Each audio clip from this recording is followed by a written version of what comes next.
So let's dive into the toys. So obviously, of course, the first thing we need to do to create a system is to start by knowing what is it that we have.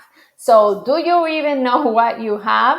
Well, to be honest, when I created this system, when I decided to, write these steps down because to show you and teach you and make sure I didn't leave anything out, I didn't know exactly what I had because we had just come from Christmas and a birthday within a few months. So we had an overflow of new toys. Even though I did try to declutter right before Christmas, with Christmas and a birthday back to back, it's, and life, it was just hard to understand, what toys you have. And that is okay because through this system, we're going to walk through it in a simple way to really know exactly what we have, what we need, and how to move forward.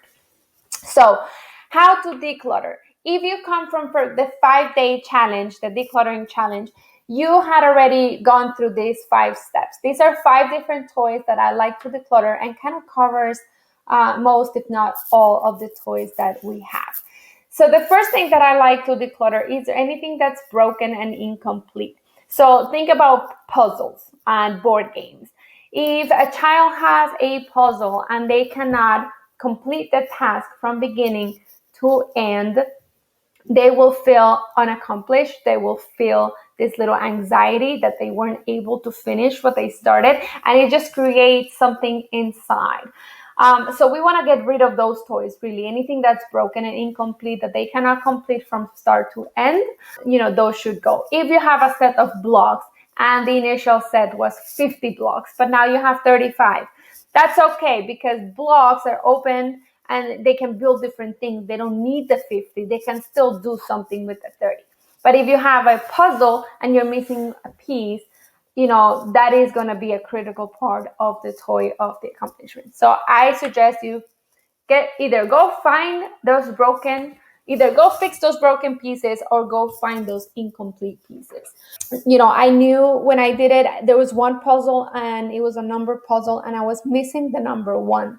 But I knew I had that number 1 because when I found it, a few weeks ago, I knew I was like, I need to put this back into the puzzle, but it never made it back. So I knew I had it somewhere. So of course I didn't toss it aside. I knew I had the piece, but I removed it from the play area because he couldn't complete it at the time. So I was able to just, once I was going through the system, I did find it and put the puzzle together. The second thing that you want to get rid of are, and by getting rid of, I don't mean throw it out. I mean, you can give it to someone else. So it is anything that's overgrown toys. So especially in the early years, the kids grow so fast and we have different toys for different stages of their life. But especially with the big toys, they're easy to get rid of because they're more noticeable. But the smaller ones, they tend to just linger around. They just tend to hang out. And those do not serve any purpose except clutter. So I want you to go and take a peek around and see what you have. That maybe it's an overgrown toy that they might not be using anymore, that you can donate it to someone, or you can put it in storage for maybe your next baby, or like a cousin or someone, a friend. The third piece is going to be overgrown and too advanced books. So I am a book lover, a book addict. I mean, and these are just my books. And so, we have a whole new library of my child, but you want to go through and see if there are any overgrown books. There's like board books that maybe are just picture books that maybe your son is too young, like he's not into them anymore because he likes to see words now and he likes longer stories. Or maybe there are books that are just way too advanced, they're super long, and they don't have the attention span to sit through that whole book. So the advanced books, I suggest you keep out of sight. So what we want to make sure is that the toys and the books that we have to work with are toys that are developmental appropriate. So use the storage to put those advanced books away, or the overgrown books if you're going to have a baby next time, or like a distant cousin that you're going to give them to. The fourth time, and this is the one that I personally have the most trouble with are doubles. So how many giraffes how many toy giraffes do you think I have? Well, I counted and there's about 8 of them. Who needs 8 giraffes? I don't know, maybe I have a really big zoo.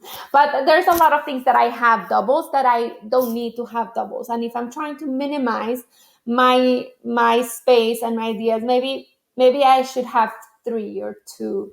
And it's hard to get rid of things. I understand completely. I am a collector of things and I like to have things in bulk. And especially I teach sensory classes. So I do have 6 giraffes or 5 giraffes because I usually have 6 students. So that's my excuse. But in terms of the toys that I use to play for him, I really only use 2 giraffes. You want to go and take a look around and see what things you have double. Like I have about 7 basketballs. Don't need 7 basketballs, to be honest. So we actually got rid of quite a few and just kept the really good ones. So number 5, so non-working arts and crafts and sensory supplies. Markers that they stay with the top off and they get dried off. Crayons that are broken and just too small to use. Notebooks that no longer have, white space. And it is amazing. Like when I did this exercise, I was like, number 5, there's no way that I'm going to get rid of anything here because I know exactly what to do. Everything is working. I got this. Boy, why I was so surprised. I went from 2 bins of sensory and art activities to 1 because I had paints that were dried.